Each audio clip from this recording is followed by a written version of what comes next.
시편 127편은 다윗의 시가 아니라 솔로몬의 시입니다. 솔로몬은 다윗의 아들임, 세상 부귀영화를 다 누렸던 사람, 유사일에 가장 아름답게 성전을 지은 사람이고 인류 역사에 있어서 가장 화려하다는 왕궁을 지은 사람입니다.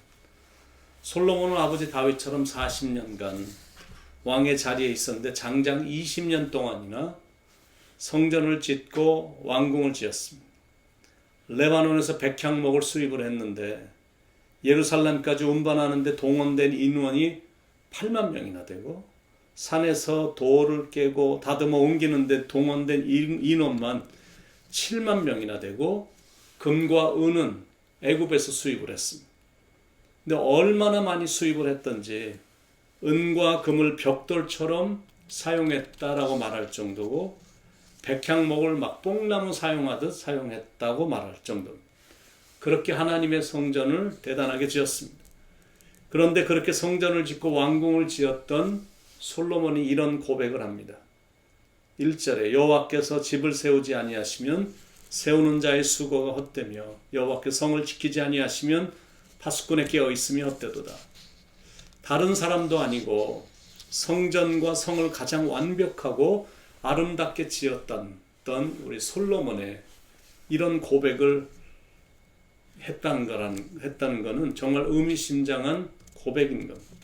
가정의 기초가 하나님이다라는 겁니다.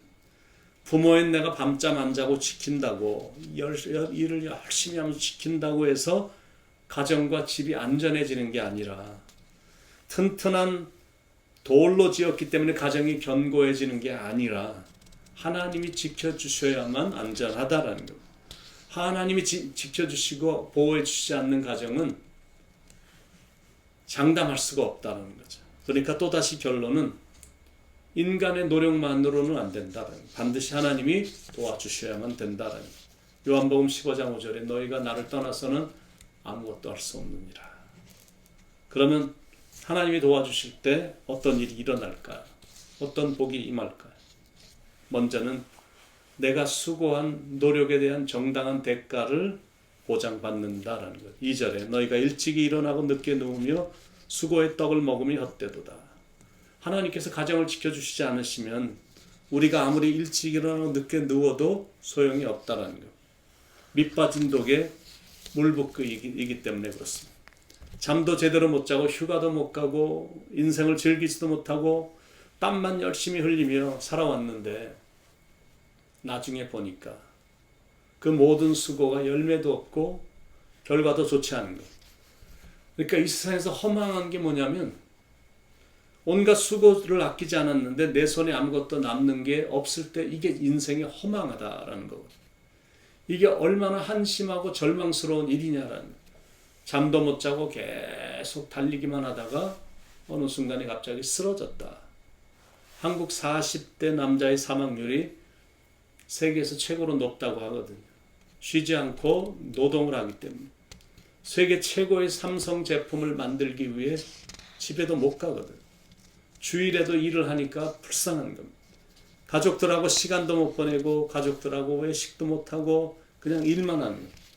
그러니까 자기도 불행하고 자녀들도 성장하면서 마음이 떠났고 아내도 떠났고 건강은 잃게 됐고 이제는 홀로 돼서 마음의 안식도 행복도 더 이상 일에 대한 보람도 없고 그러다가 명퇴 혹은 은퇴를 하는 것. 그러나 하나님이 함께 하시면 참된 안식, 행복, 보람, 즐거움이 있다라는 것. 그러니까 인생이란 인간적인 탐욕이나 수단이나 방법이 아니라 하나님이 지켜주셔야만 된다. 그걸 위해서 기도를 하는 것. 그래야 우리의 노력과 수고와 희생이 정당한 대가를 보장받게 되는 것. 여러분 노력을 했으면 노력한 만큼 어떤 보장이 있어야 되잖아요. 새벽같이 일어나 밤새도록 뛰며 열심히 사업을 했으면 손에 들어오는 게 있어야지 계속 빚만 지고 있다면 어떻게 되겠습니까? 남 못지않게 열심히 밤잠도 안 자고 공부했는데 성적이 전혀 안 오른다면 그러니까 주님이 해주시도록 주님이 우리의 가정을 도와주시도록 삶의 열매가 있도록 기도해야 된다라는 그게 바로 인류 역사의 가장 지혜로웠던 IQ가 가장 높았다는 솔로몬 왕의 충고입니다. 물론 인생이란 열심히 살아야 됩니다. 그러나 인생은 열심히만 산다고 되는 게 아니거든요. 주님이 도와주셔야 돼요. 늘 자주 얘기하지만 목회도 마찬가지고 교회도 마찬가지. 아무리 열심히 뛰어도 하나님이 함께해 주시지 않으면 파수꾼의 경성함이 다 허사인 겁니다. 여기서 문제 터지고 회의할 때마다 소리치고 전혀 화합이 안 되고 노다지 싸우고만 있으니까 은혜가 다 새 나가는 겁니다. 교회 안에 그런 일이 없도록 기도해야 되는 거예요. 왜냐하면 아무리 한때 좋았었던 교회도 순식간에 분위기가 이상해질 수 있기 때문에. 자, 하나님이 도와주실 때 어떤 일이 일어나, 어떤 복이 임하나. 첫째는 내가 수고한 노력에 대한 정당한 대가를 보장받고, 두 번째는 마음의 평안을 보장받는다라는 것. 2절 후반부에 그러므로 여호와께서 그의 사랑하시는 자에게는 잠을 주시는도다. 정확하게 말해서 하나님이 도와주시면 발 뻗고 잠자게 해주신다라는, 한마디로 단잠을 주신다라는. 한국은 성형외과 의사가 인기가 있지만 일본과 미국은 정신과 의사가 인기가 좋습니다. 사람들이 마음에 평안이 없어서 잠을 잘 못 자기 때문에. 참 이상하죠. 사람들이 하나님을 떠나기만 하면 굉장히 자유로울 것 같은데 그 반대입니다. 더 불안해지는 거예요. 너무 불안하고 두려워서 수면제가 없으면 밤에 잠도 못 잘 정도. 그러나 주님이 내 가정의 파수꾼이 되시고 내 삶의 주인이 되시고 나가서는 교회의 주인이 되심을 믿는다면 마음이 항상 편안하죠. 내 평생에 가는 길 순탄하여 내 영혼 편안해.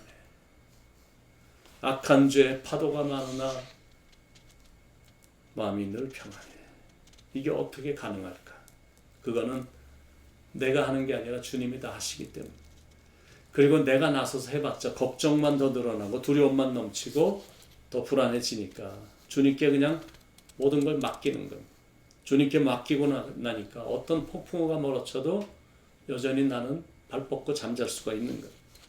사도행전 12장 6절에 보니까 이런 말이 나옵니다.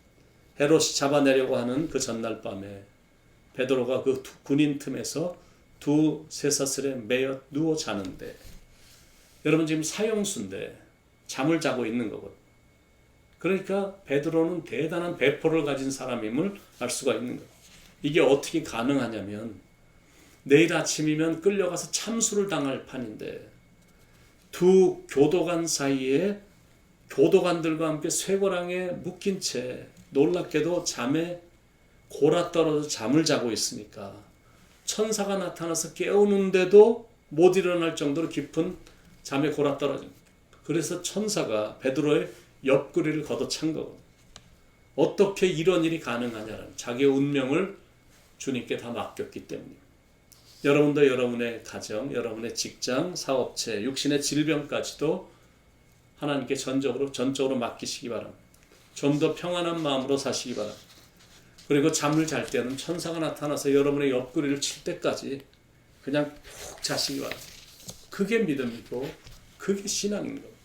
그리고 여러분의 자녀의 운명까지도 그냥 다 맡기는 겁니다.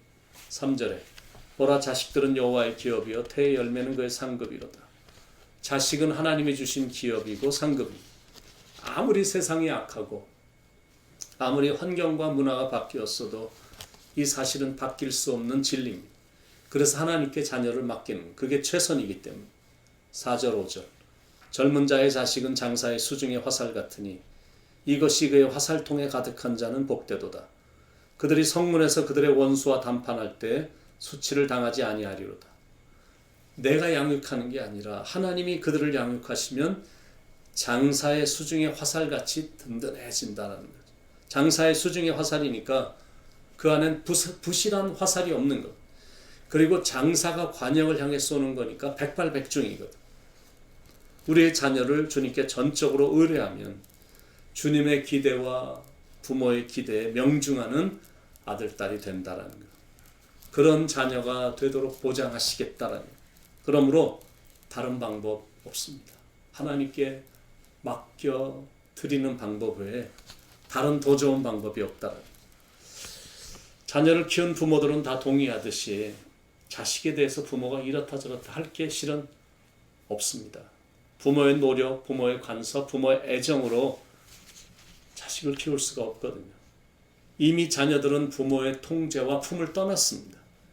이미 자식들과 부모의 거리는 많이 멀어졌고 문화도 너무 다르고 가치관도 너무 다르고 그리고 서로의 세계가 너무 다른 겁니다. 그러니까 부모인 우리가 할 일은 자녀를 위해 기도하는 것밖에 없는 거예요.